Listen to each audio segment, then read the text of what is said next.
ஊடகவியலாளர் மயில்வாகனம் நிமலராஜனின் படுகொலை குறித்த வழக்கானது உண்மையில் ஒரு வழக்கு விசாரணை எவ்வாறு இடம்பெறக்கூடாதோ அதற்கு உதாரணமாக குறிப்பிடக்கூடிய விசாரணை சார்ந்த தோல்விகளை கொண்ட ஒரு வழக்காகும் என்று அறிக்கையிடப்பட்டுள்ளது.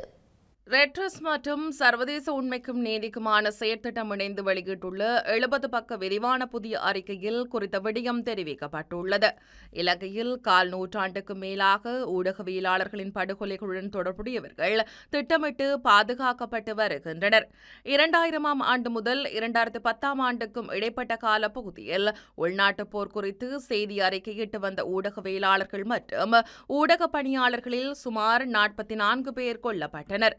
இருப்பினும் இன்று வரை இந்த படுகொலைகளுடன் தொடர்புடைய எந்தவொரு குற்றவாளியும் பொறுப்புக்கூறலுக்கு உட்படுத்தப்படவில்லை என அந்த அறிக்கையில் சுட்டிக்காட்டப்பட்டுள்ளது.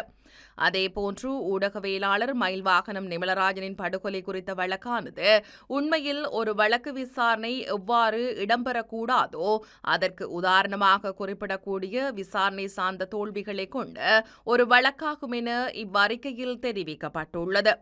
நிமலராஜனின் கொலை இடம்பெற்ற இடம் ஒருபோதும் பாதுகாக்கப்பட்டு ஆவணப்படுத்தப்படவில்லை. படங்கள் எவையும் எடுக்கப்படவில்லை. தடயவியல் ஆதாரங்கள் எவையும் சேகரிக்கப்படவில்லை.